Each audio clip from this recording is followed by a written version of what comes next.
Yeah, every summer heartbreak had me living in the dirt. I've been feeling that.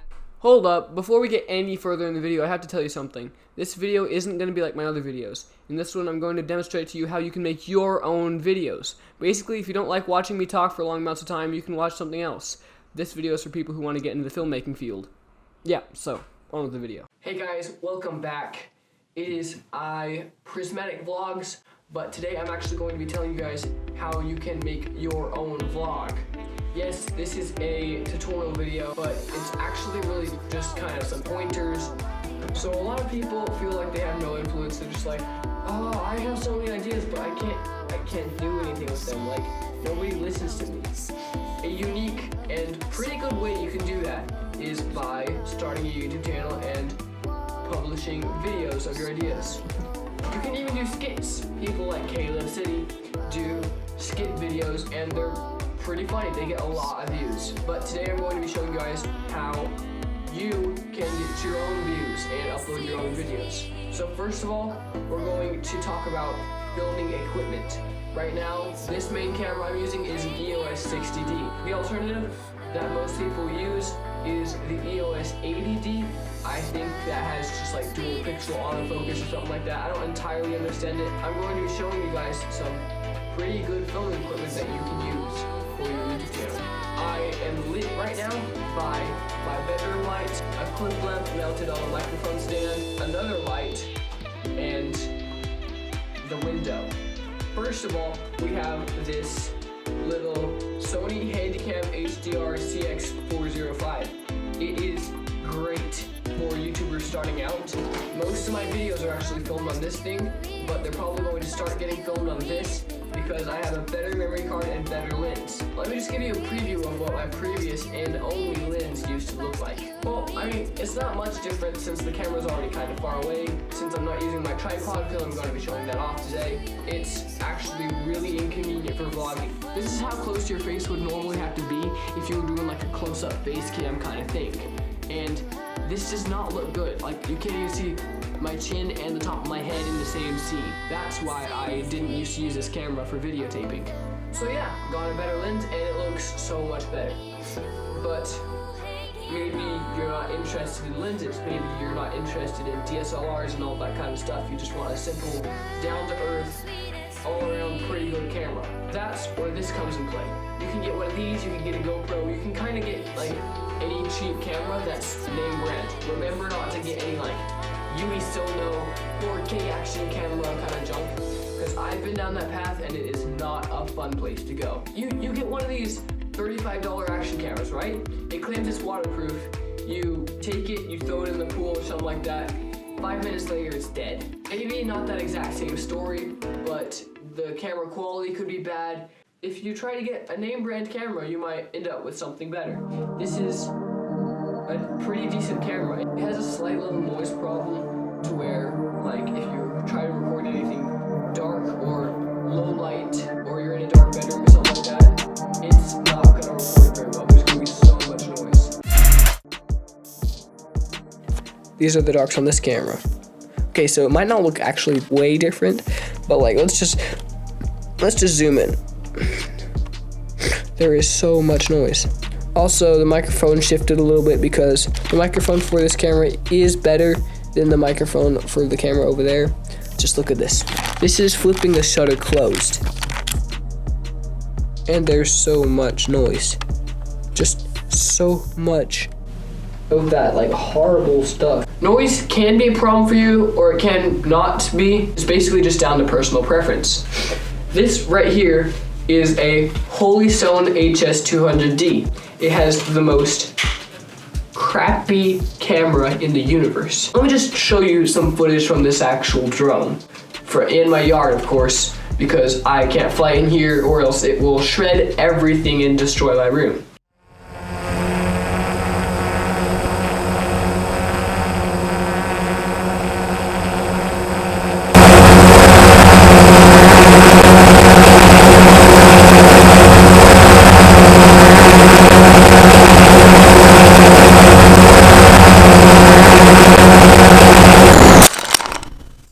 It doesn't have a microphone, thank goodness. I mean, you'd probably just put music over it anyway because all you would hear is. Some people find that relaxing.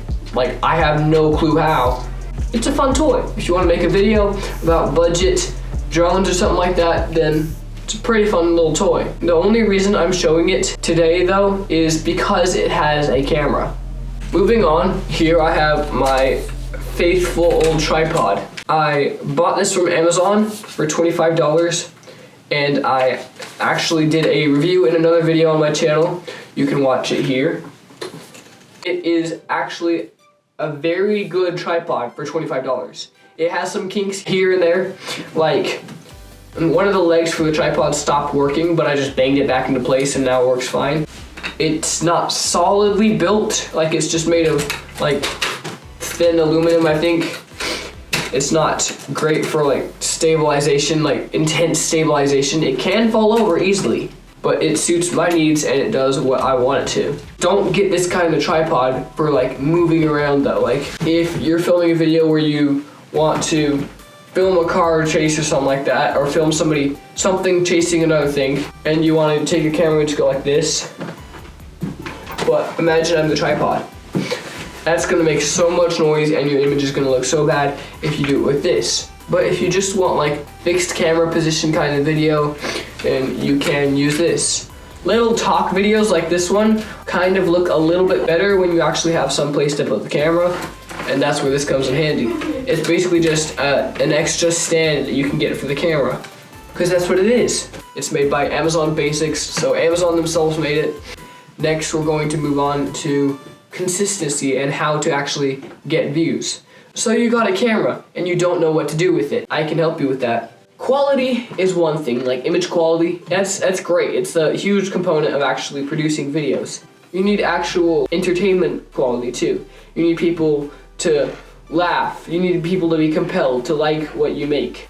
If you're more focused on what's going on inside of the scene, like you're like, hey guys, that kind of thing, you know, you're entertaining people by being you, going somewhere. You don't really need a ton of editing if you're just doing travel vlogs and stuff like that. If you're a good showman, and like a lot of people aren't, and that's unfortunate, but it's just the sad truth, then you don't really have to edit your videos very much. Take Brent Rivera for instance. He has a YouTube channel and he's a TikTok star, but he doesn't really have to edit his videos a ton because he's entertaining by himself. Cutting out your mistakes in videos is a sadly very popular thing. For instance, if you say or like a lot, then you're going to have to cut them out. It's a thing people have to deal with. In a lot of videos, I'm just stuttering and stuttering and stuttering, so it takes so long for me to edit my videos. It also takes a really long time to film this video. Like just now, I just took like 10 seconds trying to think what I was about to say, and keeping it entertaining is a hard one for me. But these are challenges we have to overcome. It's easy to get stopped up by something you're doing that you think is entertaining but other people might not. You have to keep the audience just like rolling along, and you have to keep up the pace. Consistency, upload consistency, and having a schedule that you generally follow is everything. Keeping your subscribers entertained keeps them there. My friend Derek from California, shout out to you, man, you are the best. But you really need to make videos sometimes. Take my advice and make something, please. I'm dying to see what you would make. So moving on to the whole editing process. There are so many editing programs out there, from Movie Maker, which is obsolete, but you can still find it in some websites, all the way to Premiere Pro. Premiere Pro is kind of at the top because you have so much customization, but if you want to get some like good beast edits and get all that kind of juicy stuff into your video through editing, sometimes you need a pretty beefy computer. So if you're going for light on your computer, super easy to use, you're going to want to use Movie Maker. I first started out actually making my videos in Movie Maker, and then I think I moved to a freeware program called Videopad, which is actually not a bad linear video editing software program. And they gave you a 30-day free trial, which I really like, but there's a downside to it. You only get 30 days to use it until you have to pay for it. So moving on, tomorrow I will show you guys how to edit your videos. Let's get right into that part of the video. Alright guys, it is the next day. I am on my computer right now. I'm going to be showing you guys how you can get Movie Maker and the pricing and everything of Premiere and Photoshop and all that jazz. So first of all, what we can do is, I have a bookmark for it, but you can go to minitool.com/moviemaker/free Windows Movie Maker, and this actually looks like the most sketchy website to get it from. Like a lot of other websites sell their own little video editing software program under Windows Movie Maker's name, but this is kind of like the opposite. It says it's Minitool Movie Maker 2020, but it's actually the Microsoft Windows Movie Maker. So what you can do is you can click this free download button, not this one up here I don't think, but you can click this one. I'm not actually going to download it since I already have it, and it'll take you through the steps. You don't need to get everything else in the Windows Live suite though, since it's kind of unnecessary.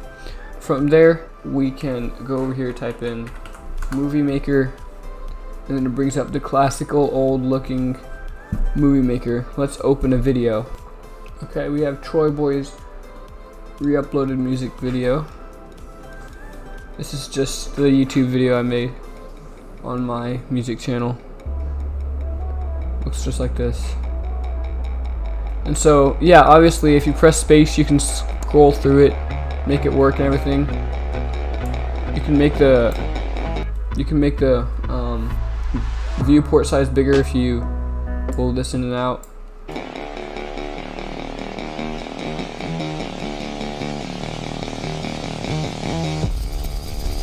Yeah, it has a pretty high resolution display right here.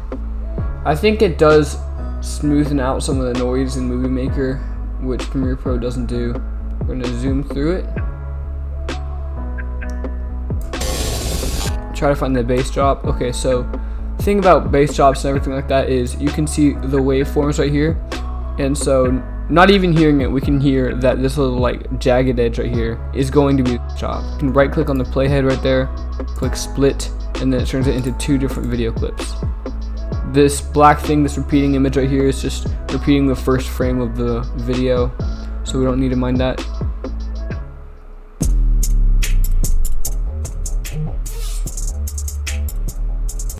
Let's see, the first scene right here we can cut, and then we can use J and L to go from frame to frame. This is the last frame of this scene, so we're gonna right click on this and click split. And click on this, we're gonna add a visual effect. Let's see how this goes. That's pretty cool. That's pretty cool looking. Pretty dope.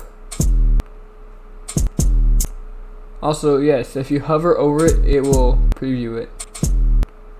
So that's pretty cool.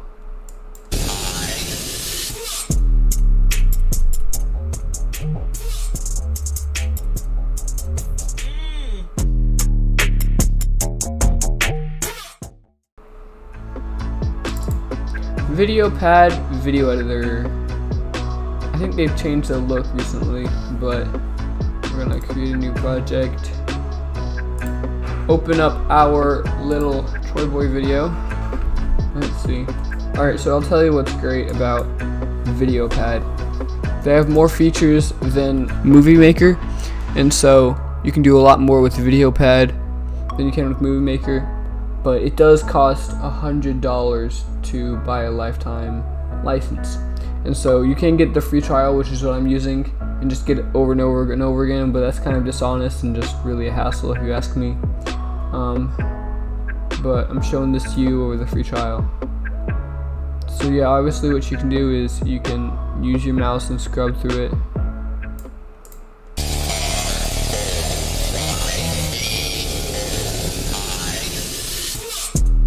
This one's a little bit different. It still shows you the waveforms and everything. You can add effects and stuff. Let's just quickly go over here and then click the scissors, cut that.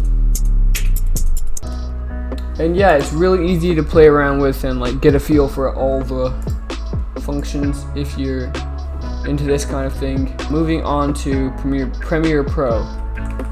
It's a professional grade video editing program. Yeah, it's pretty cool. I can just download it since I have it in my Creative Cloud. Let's see, the actual price of Premiere Pro is $80, I think, around $80. But if you get a Creative Cloud subscription, you can get Premiere Pro plus Premiere Rush as well for like $9 a month. But I mean, I'm no salesman. I'm just telling you what's worked for me. So yeah, let's just hop right into Premiere Pro. This is my favorite by far. I use this video editing program to edit my own videos, as you can see. Oh, hey, this one's actually this video. I actually can't show you the clips because the same cable plugged into the microphone that I'm using right now is supposed to plug into the memory card reader. So we can just click cancel. If you want to see what this video so far actually looks like, then I mean, I have all the assets and stuff like the clips, random helpful little clips. This is where this video is actually supposed to go. It's kind of breaking the fourth wall, but I think it's pretty cool. Yeah, so let's see if we can temporarily add something. Ingold coming up next. I don't like using these library ones because they're too recognizable. With this over here, you can use the scale tool. It scales it according to an anchor point, and in this situation, the anchor point is in the center. So if you're gonna scale it, it's gonna like look like it's coming out of some sort of tunnel. You can change the position, which is always universal. It's just like that kind of thing. Just changing the position. You can keyframe it, so we can go to the beginning of this clip and then quickly the little time watch and move it over here, and then it automatically does a little something like that. There's also this thing called Interpolation, which is very handy for like smooth animation, that kind of thing. You see how it just like slows down right there? It's pretty cool. There's a lot more to Premiere Pro, and it took me a long time to teach myself how to use it, but you can find other tutorials that are probably going to be like 100 times better than this one for Premiere Pro online. I actually would recommend only using software-based video editing programs, no online heebie-jeebie kind of thing. Fairly sure the version of Movie Maker I just showed you doesn't have any viruses because I've had it for about a year and it's done nothing to my computer. I really hope you guys have enjoyed this tutorial. Comment down below what you think about it, and if you have any recommendations for my next videos or anything like that. I would love to see you guys become aspiring filmmakers and stuff like that. I will see you all next time.